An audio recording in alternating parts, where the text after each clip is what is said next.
We are the Ministry of the Real Truth, and we went online to find this particular book, Conversations with God by Neale Donald Walsch, at a certain website, but unfortunately it said it wasn't available, only available to people with print disabilities. So we couldn't do a review of this particular book on that particular website. So we have to refer to the book. We use the book from our vast library of different books. So we ask again, can you or can anybody really talk with God, or are you or they simply talking to the voice inside their head, or that little voice within your or their own mind? And we came up with this idea for future videos, where we'll open the numerous books like this one, Conversations with God, written, published, that became #1 bestsellers, to discover exactly what God might be trying to tell us that He wants us to do, and uncover the most simplistic step-by-step how-to guide or manual that He may have left behind, provided for us. What is this book, Conversations with God, really all about? The life-changing bestseller Conversations with God, Volume 1 by Neale Donald Walsch, opens with an acknowledgement page where the author acknowledges his spiritual teachers, who include the saints, and that would be Roman Catholics, deemed saints by the Roman Catholic Church, and sages, wise men, gurus, etc., of all religions. So it wouldn't be exclusively to the organised religions like Judaism, Christianity or Islam. It would be possibly the pagan religions, Hinduism, Brahmanism, and so forth. He states in this acknowledgement page people who have touched his life in so many meaningful ways. Then he proceeds to list them. These are possibly or probably family members, friends, associates, and others he's met along the way in relation to this book. Should we try to find more on these listed individuals to find and therefore determine their life histories, beliefs, claims, how they think, act, how they tick, through a vast internet search? Yes? No? Maybe. Will we do it or just flag it? Well, you may have to wait for part 2 of this video review. Neale goes on to acknowledge the late John Denver, singer, environmentalist perhaps, definitely not a believer in God. Richard Bach, author of many books, Barbra Streisand, actress, etc., and the late Robert Heinlein, of which he stresses, we quote, whose visionary literature has raised many questions and posed answers in ways no one else has dared even approach. And let's have a look at the introduction of this particular book. No, first we'll look at the acknowledgements to back up what we stated about it. He writes, first, last and always, he wants to acknowledge the source of everything that is in the book, everything that is life and of life itself. Second, he wanted to thank his spiritual teachers, who include the saints and sages of all religions. All religions. Third, it was clear to him that all of us could produce a list of people who have touched our lives in ways so meaningful and so profoundly as to defy categorization or description. People who have shared with us their wisdom, told us their truth, suffered us our faults and our foibles, and their infinite patience, and who have seen us through all of it. seeing the best in us there was to see. People who, in their acceptance of us as well as their refusal to accept the parts of us they knew we really didn't choose, caused us to grow, to get bigger somehow. The people, in addition to his parents, who have been there for him in that way, include Samantha Gorski, Tara Janelle Walsch, Wayne Davis, Brian Walsh, they must be related to him, brother or sister or something like that, Martha Wright, the late Ben Willis Jr., Roland Chambers, Dan Higgs, Seabury Carter, 2, Alan Moyer, and Blackwell, Dawn Dancing, 3, sounds like an Indian name, native US Indian name, or US native Indian name, Ed Keller, Lyman W. Bill Griswold, Elizabeth Kubler-Ross, and Dear Terry Cole Whitaker. And he wanted to include in this group his former mates, whose privacy he wished to respect, etc. And he has gratitude for his wife, and so forth. And fourth and finally, he wanted to recognise some people he has never met, but whose lives and work impacted him with such force that he cannot let that moment pass without thanking them from the depth of his being for the moments of exquisite pleasure, insight into the human condition, and pure, simple life. Guy Fielgen, he made up that word, he states, they have given him. You know what it is like when someone has given you a taste of a glorious moment of what is really true about life.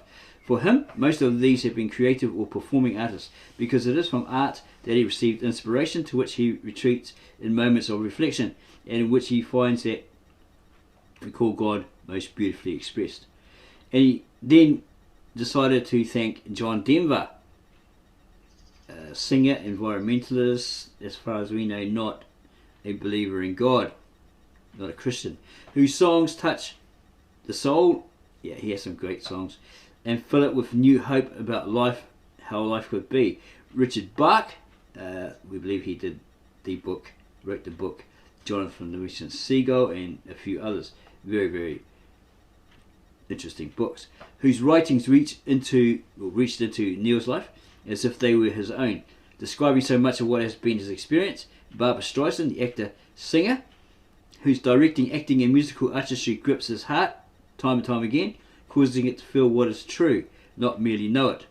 And the late Robert Heinlein, whose visionary literature raised questions and posed answers in ways no one else has ever dared even approach. And then there's more acknowledgement, dedication to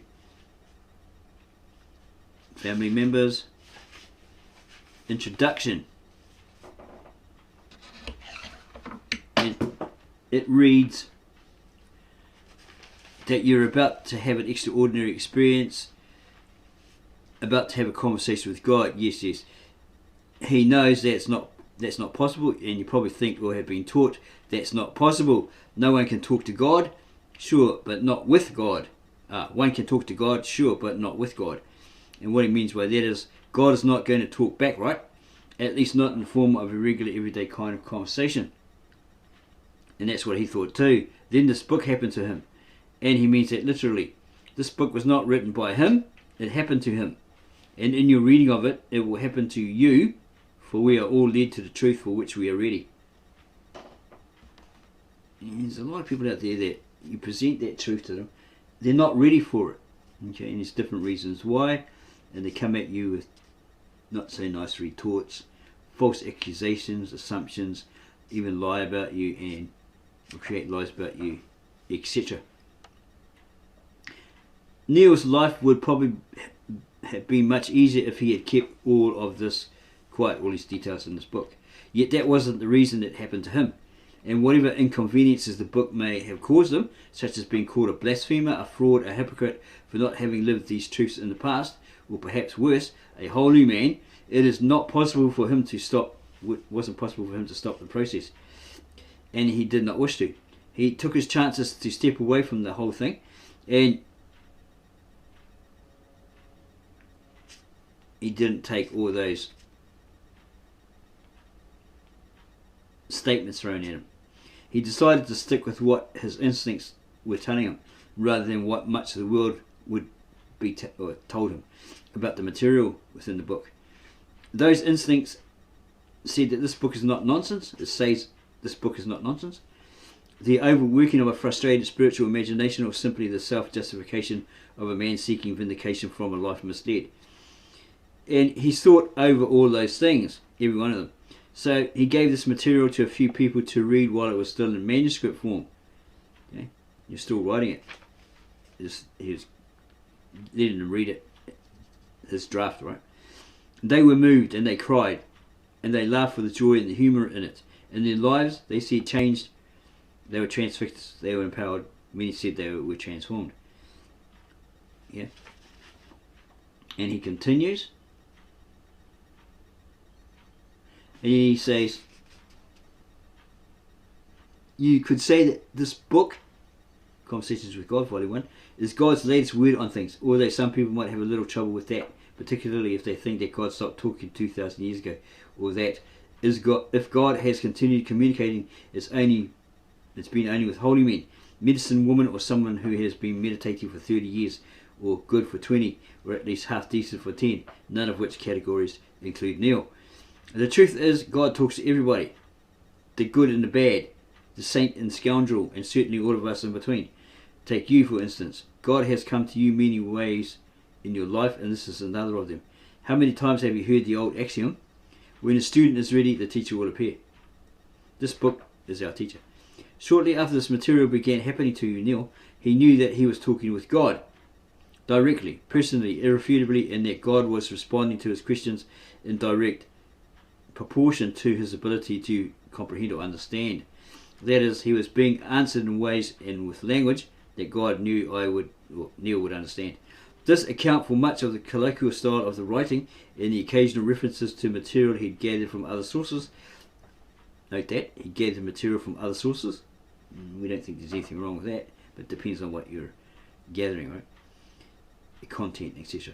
And prior experiences in his life. He knew that everything that has ever come in his life has come to him from God, and it was now, at that stage, was being drawn together, pulling together in a magnificent, complete response to every question he ever had.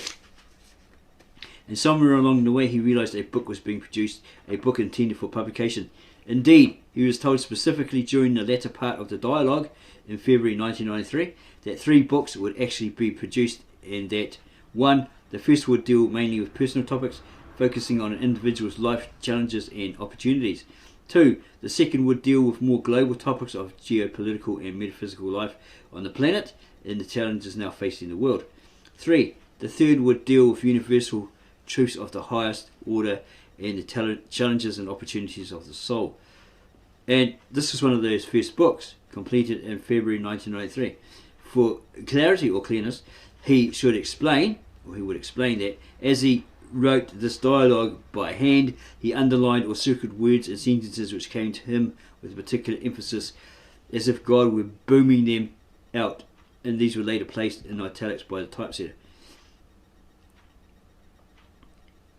And then he continues to say, having read and reread the wisdom contained within this book, his first draft, deeply embarrassed by his own life, which has been marked by continuous mistakes and misdeeds, some very shameful behaviours, and some choices and decisions which he's certain others considered hurtful and unforgivable. And he has, though he had profound remorse that it was through others' pain, he is unspeakably grateful for all that he has learned, and found that he still has much more to learn because of the people in his life. And he apologised to everybody for the slowness of that learning. Yet he's encouraged by God to grant himself forgiveness and for failings, and not to live in fear and guilt, but to always keep on trying to live a grand vision. For he believes that's what God wants for all of us. Neale Donald Walsch, Central Point, Oregon, Christmas 1994. And Chapter 1, page 1, he states all this happened in the spring of 1992 around Easter, as he recalls. And an extraordinary phenomenon occurred in his life at that time. God began talking with you through me. Well, it's God began talking to him, okay, and now he's talking to you through this book, relaying what God said. He goes on to say, let him explain. He was very unhappy during that period, personally, professionally and emotionally, as life was feeling like a failure on all levels. Yeah, this is always seems to be that kind of hook. You know, when you see those ads on different books offered, etc., etc., in your Gmail or your email, and you watch them, and it's like always that, oh, I went through this near life destroying experience, etc., etc., but I came out the other end, and now I'm wealthy, got this beautiful wife, beautiful house with a picket fence, all the money in the world, sort of thing. Yeah, it always seems to be the same thing like that. We don't really believe that he's doing that hook, but we don't know for sure. Good way to start a book, right? Start off writing, right? So he's very unhappy in that period. He'd been in the habit for years of writing his thoughts down in letters, which he usually never delivered. And at this point, he picked up his trusty yellow legal pad and began pouring out his feelings. This time, rather than another letter to go to another person he imagined to be victimizing him, he thought he'd go straight to the source, straight to the greatest victimizer of them all. He decided to write a letter to God. It was a spiteful, passionate letter full of confusions, contortions, and condemnations, and a pile of angry questions. Like, why wasn't my life working? Why isn't my life working? What would it take to get it to work? Why could I not find happiness in relationships? Was the experience of adequate money going to elude me forever? Finally, and most emphatically, what had I done to deserve a life of such continuing struggle? That's what we often ask ourselves, right? When life seems hopeless. Why is it happening to me? To my surprise, or to his surprise rather, as he scribbled out the last of his bitter unanswerable questions and prepared to toss his pen aside, his hand remained poised over the paper, as if held there by some invisible force. Abruptly, the pen began moving on its own. And so some people out there may say, oh, that's demonic, that's satanic, it's automatic writing, there's a spirit behind it, all this sort of stuff. It's called automatic writing. Ooh. He had no idea what he was about to write, but an idea seemed to be coming to him. So he decided to flow with it. And out came, do you really want an answer to all these questions, or are you just venting? Neale blinked, and then his mind came up with a reply. He wrote that down too. Both. He was venting, sure, but if these questions have answers, he'd sure as hell like to hear them. You are sure as hell about a lot of things, but wouldn't it be nice to be sure as heaven? So Neale wrote, what is that supposed to mean? Before he knew it, he had begun a conversation, and he was not writing so much as taking dictation. That dictation went on for 3 years, and at the time he had no idea where it was going. The answers to the questions he was putting on paper never came to him until the question was completely written, and he put down his own thoughts. He put his own thoughts away. Often the answers came faster than he could write, and he found himself scribbling to keep up. When he became confused or lost the feeling that the words were coming from somewhere else, he put the pen down and walked away from the dialogue until he again felt inspired. Sorry, he says, that's the only word which surely fits, to return to the yellow legal pad and start transcribing or writing again.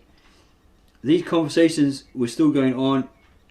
Well, apparently these conversations are still going on as he wrote this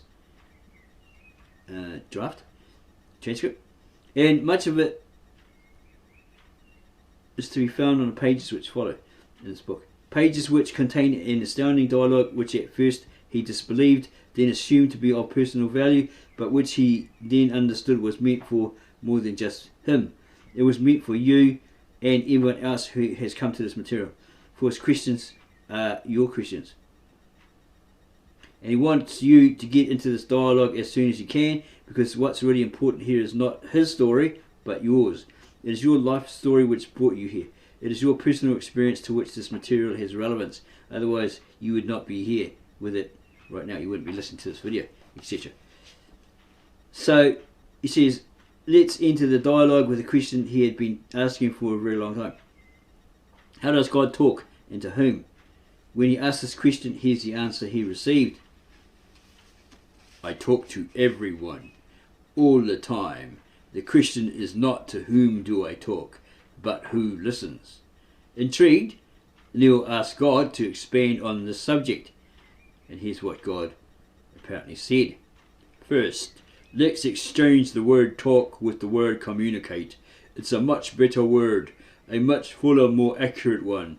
When we try to speak to each other, me to you, you to me, we are immediately constricted by the unbelievable limitations of words. For this reason, I, God, do not communicate by words alone.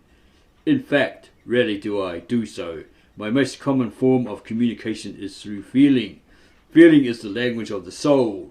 If you want to know what's true for you about something, look to how you're feeling about it. Feelings are sometimes difficult to discover, and often even more difficult to acknowledge. Yet hidden in your deepest feelings is your highest truth. The trick is to get those feelings.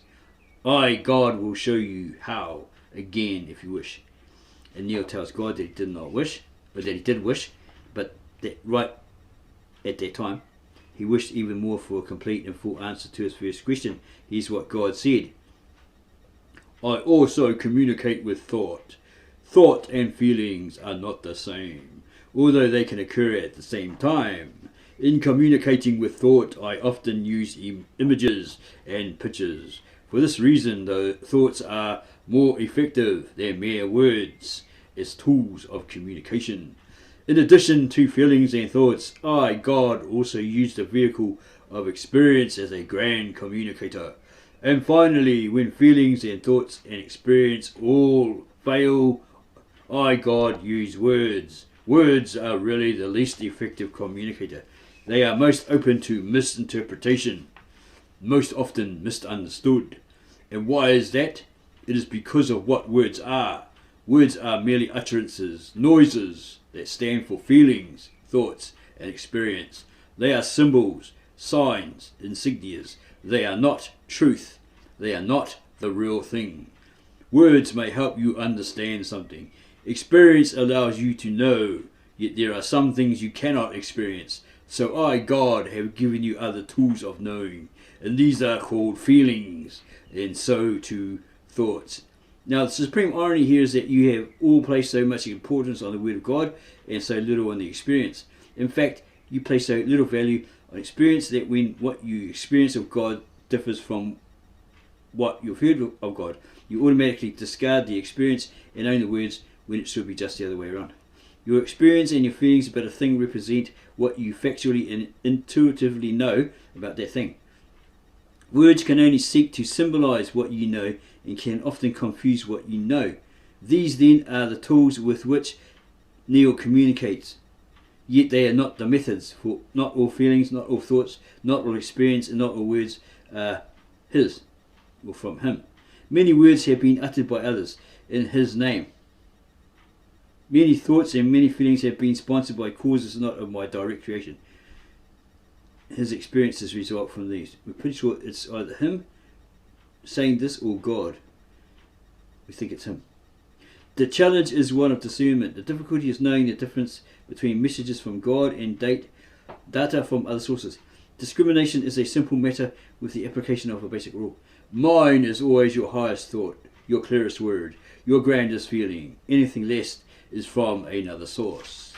Now the task of differentiation becomes easy, for it should not be difficult even for the beginning student to identify the highest, the clearest and the grandest. So Neale gives you these guidelines. The highest thought is always that thought which contains joy. The clearest words are those words which contain truth. The grandest feeling is that feeling which you call love. Joy, truth, love. Yeah, we can relate to that. It's like,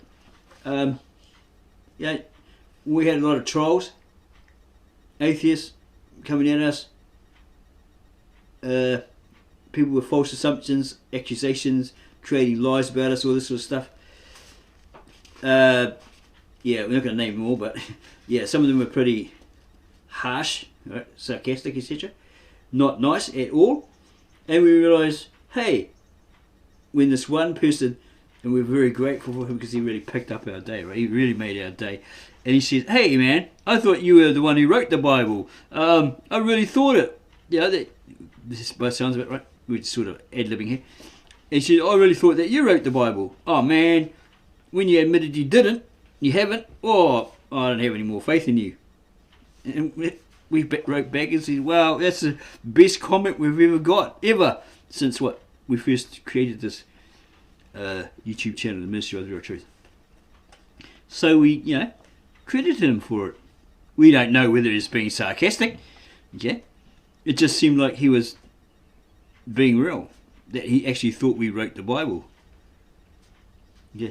So, that's the greatest comment we've ever got when we're serious. Very funny, very hilarious. If we could send you a reward, we would. You just made our day, sort of thing. Okay. So Neale goes on throughout this book, his conversations with God. So we ask, in closing this video, how can you prove that God is talking to you personally? Is it just like somebody on Sarnet live TV once said, yeah, I was sitting there thinking, and next minute I had this thought in my head, right? I heard this voice in my head, and it says, he actually said, right, sparked up a conversation. God, are you there? Okay, are you there, God? And this little voice in his head said, yeah, I'm here. What's up? Sort of thing, right? And then he says, and he started having a conversation with God, and then in the live show says, I really think I was talking to myself, that little voice in my head. It wasn't God at all. I was just talking to that voice in my head. They're very honest, okay? Very honest person to say that, okay? He probably was, okay, as he believed. I mean, we believe that, yeah, God does talk to you because we were part of a Scientology organisation years and years ago, but we pulled out because we realised certain things, right? Oh, got to get out of here before, this and that happens. We're put in immense debt. We can't pay all of it back because apparently you have a 5-year contract as a new member, staff member of the organisation. Okay, and if you break it, well, you get all these free courses. It might be $50 to $100, and then it might go up to like $10,000, something like that. Right? And then suddenly you do something wrong, or you've broken one of their policies or whatever, and you go before them and all that sort of stuff, and then you get dismissed, right? And they say, well, you're no longer a staff member, but you have to pay all this money back from these free courses. It's part of your contract. It's like, oh my gosh. So when we heard that about our team leader, she did something that Ron Hubbard doesn't approve of, all that sort of stuff, and she got dismissed. Oh no, she's going to have to pay, if she's been there 15 years, she's going to have to pay it all back. Oh, poor lady, because someone else in one of the classrooms when we were studying, the techniques, the methods of our Ron Hubbard, etc., right, was asked, because she kept yawning or something like that, didn't she get enough sleep, or this sort of stuff, and then what they do is they put you on this e-meter. They asked us, did you have breakfast one time? This guy, one of the staff members, nice guy, says, did you have breakfast? And we were like, nah, yeah, we did, He said, oh, what'd you have? And we told him all this rubbish, just get him off our back, because we were just mucking around. We weren't really focused on anything, the lessons, whatever, on that particular day. So he ends up getting us to be put on this e-meter, which is like a lie detector, but we know, that the staff are highly trained, and it's very hard to fool them, to trick them. We tried, and then it worked out that, we were lying, and we admitted, after the fact, no, we didn't have breakfast. He says, we know, because of the way the needle on the machine is going down, up, like that, right? Okay, so this person in our class, who's a junior, because I was being trained as a auditor, which is like hypnotherapy, but there's a difference that those people under, right, by suggestion can actually pull themselves out, okay, if they feel uncomfortable. But you're not to lead them on this sad note, right, because they might go out and harm themselves, because it's all to do with the mind and the charge and all this sort of stuff, right? Okay, and yeah, they might go and hurt themselves. So you got to bring them out on a nice, happy mode. Okay, and this person was a trainee. Okay, I was going to take over from the staff member above me, and because he took off and went to Russia or something to see his wife, and they got all upset with him, and he just left without notice. All this sort of stuff, right? So she was being questioned, "Why are you yawning?"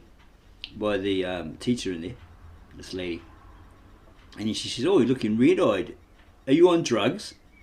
Okay, you know that Ron Hubbard's policy is, no, you don't do drugs, because you're not on, according to his policies, you're not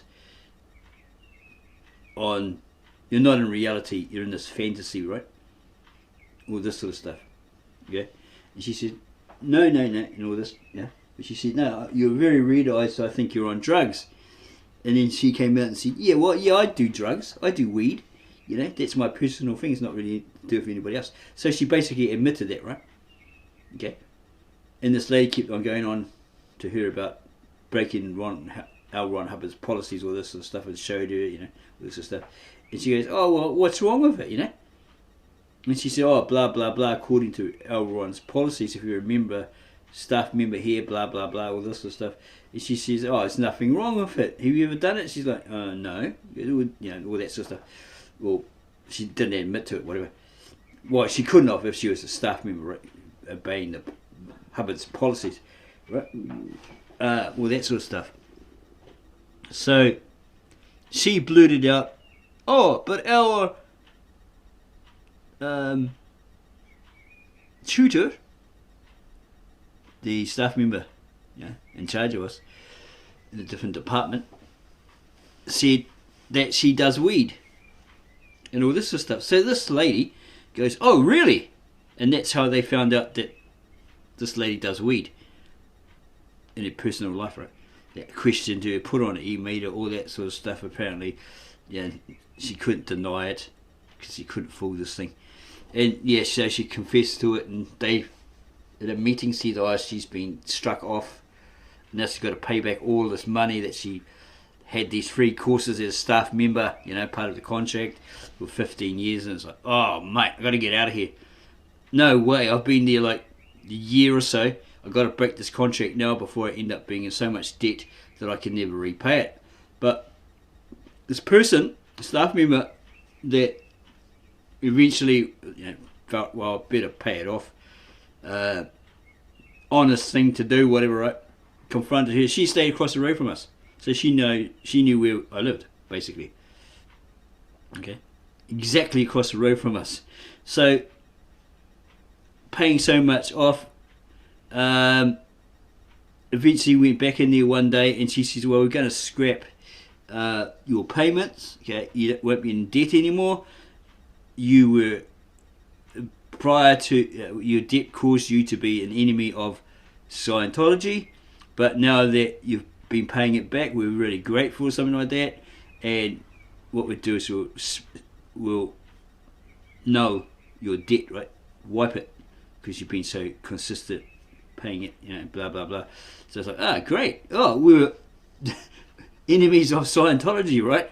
Okay, so now we're friends of Scientology. Yep, all this sort of stuff. It's like, because they could use that against you, right? If you become some prominent, famous person or something like that, and maybe you spoke out against them or something. Oh, he's an enemy of Scientology. Don't believe what he says, what goes on in Scientology, and all this sort of stuff, right?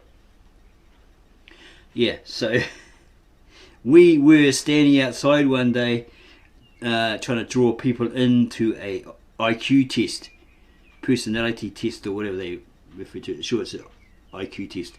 But the whole idea of it is to get people in there, do this 100 question test, and you put it on this, you look at this graph on a computer, and it goes up and down, it's like a heart rate status thing, you know. Oh, okay, here you're doing really well in your life, but here it's a low ebb, and you got some problems there, and then it rises up here, and it goes down, and it rises, goes down like that, right? So they suggest you buy a book, one of the L. Ron Hubbard books, to fix that problem, right? Or take a course. Yeah, I personally clicked onto it, because I put other people through it, right? And then I was watching this guy, learning from him, from a second tutor, right? And I realised this thing is going up and down, up and down. No matter how much I answer those questions, okay, it'll always be down at some point, and then I suggest a book. Okay, so over the months I kept trying to beat it, okay, but it was always the same thing. So that's when I came to the realization it's rigged. Okay, you can never, even I think he admitted, you can never get that perfect or near perfect graph, right? It'll always be some point where you're down, and their whole object is to get clear in your mind of engrams and all this sort of stuff, right? So I realized it's rigged. It's set up so that you will have to buy a book, their suggested book, take their suggested course or whatever, right? Which then brings money into the organisation. Like sometimes bringing people into the organisation to do the IQ test or whatever, then they buy a book or that sort of stuff. Okay, that generates, say, maybe $100, for example, right? So you get a commission from that. But there's 100 other people in the organisation. So the people at the top, they get the percentage. They get a good whack of it, right? And you're at the bottom, so you might just get $1, $2 out of that 100, right? You might be lucky to get 5. Yeah? But by the time they spread it out with all those people from the top staff down to the little guy, you basically got nothing. Eh? $1, $2, just enough to buy a packet of chewing gum or something. If you're lucky, a bag of chips, and that's it. Okay? So they're profiting off you and your effort. You're not getting that because you sold the book. You're not getting 50 to 60% of it.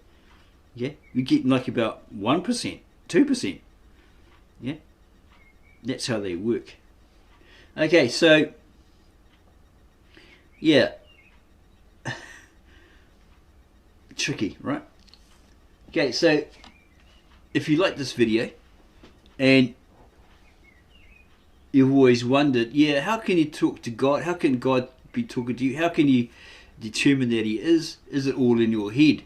All in your mind? Give us a like if you like this video. Subscribe to our channel. And then add your comments underneath this video. And then go share this video with all your family, friends and others. We have done a shorter testing style video making thingamajiggy, but we didn't use that. Okay, so this is the longer version. Not too sure if we do the short version, more compact, etc. Yeah, so as we said, if you like this video, give us a like, subscribe to our channel, add your comments below, and then go share this with your family, friends and others.